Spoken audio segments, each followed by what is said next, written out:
ꯈꯨꯔꯨꯝꯖꯔꯤ ꯉꯁꯤ ꯑꯃꯨꯛ ꯍꯟꯅ ꯑꯩꯒꯤ ꯅꯨꯡꯁꯤꯖꯔꯕ ꯁꯕꯁꯀ꯭ꯔꯥꯏꯕꯔꯁꯤꯡ ꯏꯆꯦ ꯏꯆꯜꯁꯤꯡ ꯏꯆꯤꯟꯅꯥꯎꯁꯤꯡ ꯑꯃꯗꯤ ꯑꯩꯒꯤ ꯅꯨꯡꯁꯤꯖꯔꯕ ꯚꯤꯌꯨꯑꯔꯁꯤꯡꯒꯤ ꯃꯐꯝꯗ ꯑꯩꯍꯥꯛꯅ ꯚꯤꯗꯤꯑꯣ ꯑꯃ ꯄꯨꯔ ꯂꯥꯛꯆꯔꯤ ꯁꯤꯒꯤ ꯚꯤꯗꯤꯑꯣꯁꯤꯗꯤ ꯀꯩꯅꯣ ꯍꯥꯏꯔꯀꯥꯟꯗ ꯑꯩꯈꯣꯏ ꯅꯤꯡꯊꯝꯊꯥ ꯆꯪꯉꯛꯄꯗ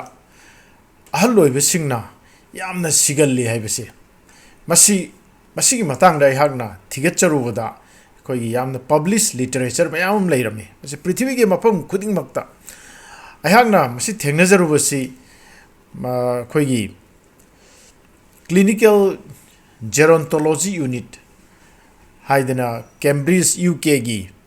PR Woodhouse haina doctor amakangna mahangna ibiramani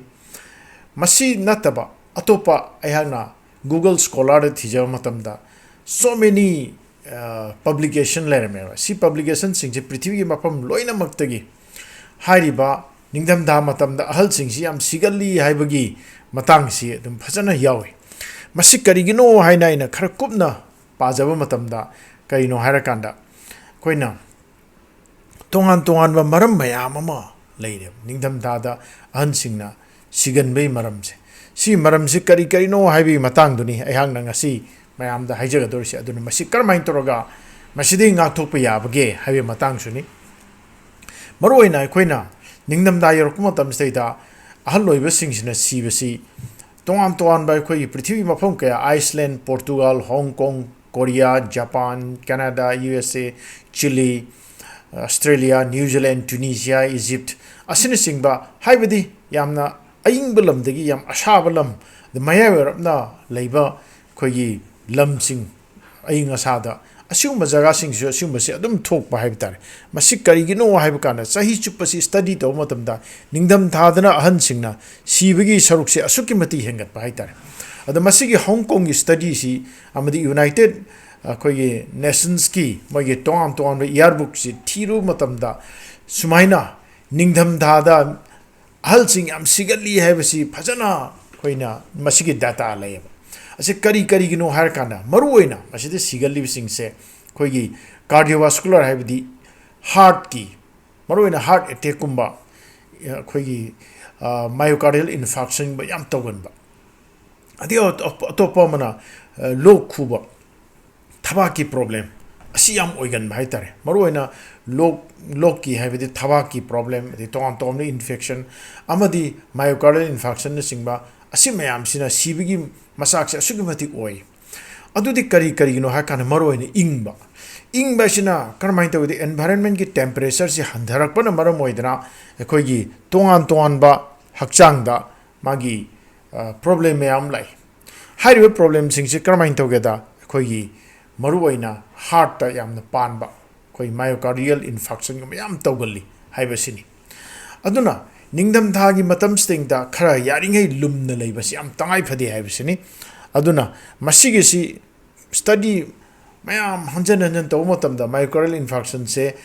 tasengna myocardial infarction khaktang tawba natragana respiratory problem digi myocardial infarction tawbasi lok thungba lok khuba adigi chest infection tawdigi ana chest infection si khwaidagi excessive deaths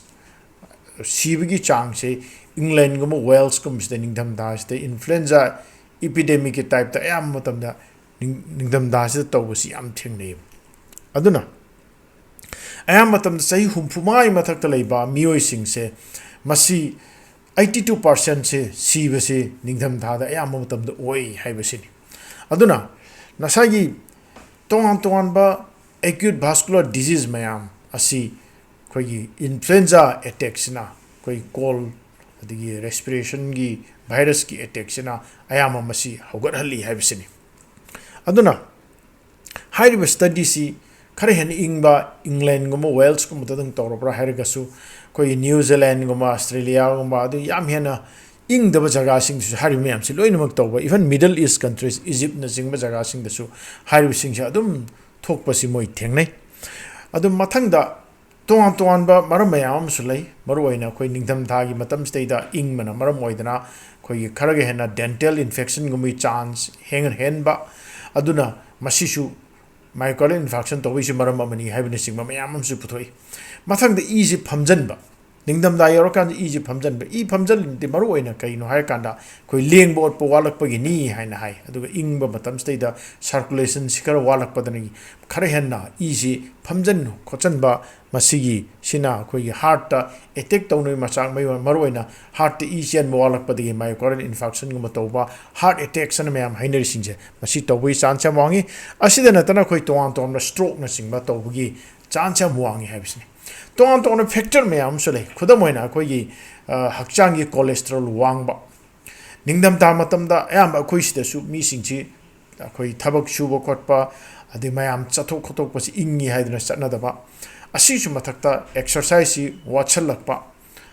movement तौरतब चाब थकपन इंबी हावी खर हेन चासलप ma'am अखोई sedentary habit खर हेन लेसलप अदमुक चाब थकपसी खर हेन कोई festive season अयाम winter से चाब थक पृथ्वी पुंबगीको हेंजलना प्रॉब्लम से मथक नुसा से फजन फंगदब नुसाद थोक्तब इंबगी विटामिन डी लेवल चिंब हंधरप मैम माई फैक्टर मैम पुंजल तौबनी है अदुना नसाई निंगधमदाद मी सीबगी थबकसी अहल मीसी मरोन चई हुंफुमाई मथकसिंगे सिहल है तारबदी करमाइन तौदगे हाइना थिरक्प मतमदा जनरली हक्चांगी बॉडी वेट से हंदहनब होनब नंबर 1 नंबर 2 द यानिंगे हक्चांग लुमन थंबा नंबर 3 द यानिंगे अखोगी कोल गुंबा नुसित यानिंगे एक्सपोज तौदनब इन्फेक्शन तौदनब होनब अदो तंगाई फदना मसिदा अखोइना फ्लू वैक्सीन गुम कापथोक्तना निंगधमथासदैदा अखोगी यारिंखै अखोई वायरस की इन्फेक्शन से तौदनब होनब अदुगा मूवमेंट फजना तौब इसिंग माइसिंग फजना मपुंग फाना थकपीबा अदुगा यारिंखै अखोइना फमजन हिपचंदना लेबी थबकसी यारिंखै तौबिगनु हाइबसिनमी अदुना अखोई निंगधमथागी मतमदा हक्चांग साजेल तौबगी मतंगसे मपान चतना यामना ओपन द तौबगी महत्ता इमुंग मनुंगदा का मंग तौबा अदुगा थोंग हांगदोगा थोंगनो हांगदो खर नुंसिन नुसादे चंगहलगा का मनुंगदा एक्सरसाइज तौबियु हाइबसिमा थमजगे असि हाइजरकांदा अखोई निंगधमदादा अहलसिंग याम सिगल हाइबसे अखोइना सुम थेंगनजबसे अखोई लमदस तुम उजैको अदु तसेंगना अखोइना स्टडी ओइनी याम कन तौब नतबनिना मसी खंगजदबनी अदु अयाम मतमदा अखोई येंगज मतमदा निंगधमदादा सिबगी चांगसे ऑलमोस्ट 60-40 निंगधमदादना ऑलमोस्ट 60% एंड अबव सिबा अदुगा कालेंदना 40% गुमदं ओइबा अदु मरो ओइना मसी चाही याम अहनसिंग चाही हुफुमादी हेनबा मथकसिंगददी खरग हेन सोनबा सोंदम नादम सिंगना खरग अमुकसु हेली हाइबसिनी मतंगसदैदा मजी फाइंडिंग से मसी पृथ्वी पुंबगिनिको लैबा अमतना मसी मसीगी अगेंस्ट नेगेटिव तो पुथोरप याउदे असी ख्वाइदगी मरु ओइबदी चाही कया कयागी ममांगदा अखोगी हिपोक्रेटिस हाइदना अखोगी मेडिकल साइंस से हाम हौदोपीहिबा Hippocrates मसामंगना सुमाइन हाइरमे Whoever wishes to pursue properly the science of medicine must proceed thus. First, you have to consider what effects each season of the year can produce. Haina hairmeko. Aduga masigi mathaktaso nasagi hairiba koi men's disease miyoi bigi laina singse अदि digestive organ की सफर तौरी ma'am से निंगधम थादा अदि तोन तोन season change तौद याम तौई हाइबसे ngasiदगी Christ पोक्त्रिङैदा सही चामरी चांगाई ममांगदा हिपोक्रेटना मागी राइटिंगदा मागी इबदा यावरमबने असुमाइन तौदना ancient Greece की असुगुंबा लाइक त मैम इरमे असुमाइन तौदना कोई निंगधम था से मसी अहल सिंगसी यामना नागल्ली सिगल्ली हाइबसी मसी पृथ्वी पुंबगी ओइना लेबनिना एखोइगी लमगी ओइनदी अयाकी चैनल यंगबिरिबा कांगबुसिंगी ओइनदी सही हुंफुमाई मथक्ता लेबसिंगसी यारिंगै चेक्सनना हक्चांग फजना लुमना थंबिबा अदुगा चिंजा अफबा चाबिबा हक्चांग साजेन तौबिबा असि तौबियु हाइबसिमा थमजगे असि हाइजरगा ngasi निंगधम थादा एखोइगी अहलसिंग याम सिगल्ली हाइबसे मसिगी मतंगदा कोई पब्लिश लिटरेचर मैम लेबसी खितंग अवेयर ओइनबा मैम द पुथोक चरकपनी मैम खितंग मसी काने हेन खनबिब्रा काने हेन खलगदी लाइक सोइद्रमगी तौबिरो अदु इमानब सिंग शेयर तौबिगो अदु ngasi अखोई चैनल इहान हाना खोइदाबियो कांगु सिंग यारगदी सोइद्रमगी सब्सक्राइब तौबो काउबिगनु हाइबसी मिसे थमजगे अवना स्टेइंग फिर एव चैनल सी हक्चांग फन लैनबा वाखल फन लैनबा अमदी अमगब खुचमनरग यामना चौखटपा नुंगाइबा खुनाय अमा सेमिनबगी वाखलोन द पुथोक चबा अपिकपा यूट्यूब की चैनल ꯑꯃꯈꯛꯅꯤ ꯃꯁꯤꯕꯨ ꯃꯌꯥꯝꯅ ꯐꯖꯅ ꯄꯨꯛꯅꯤꯡ ꯊꯧꯒꯠꯄꯤꯕꯗꯒꯤ ꯑꯃꯗꯤ ꯆꯥꯎꯈꯠꯅꯕ ꯍꯣꯠꯅꯕꯤꯕꯗꯒꯤ ꯉꯁꯤ ꯐꯖꯅ ꯃꯥꯡꯖꯤꯟ ꯊꯥꯅ ꯆꯠꯆꯔꯤ ꯑꯁꯤꯒꯤꯗꯃꯛꯇ ꯂꯣꯏꯁꯤꯜꯂꯛꯄꯗ ꯗꯥꯛꯇꯔ ꯙꯥꯀꯦꯁ꯭ꯋꯔꯅ ꯃꯌꯥꯝ ꯄꯨꯝꯅꯃꯛꯄꯨ ꯑꯃꯨꯛꯀꯁꯨ ꯍꯟꯅ ꯈꯨꯔꯨꯝꯖꯔꯤ ꯑꯃꯗꯤ ꯅꯣꯂꯨꯛꯆꯔꯤ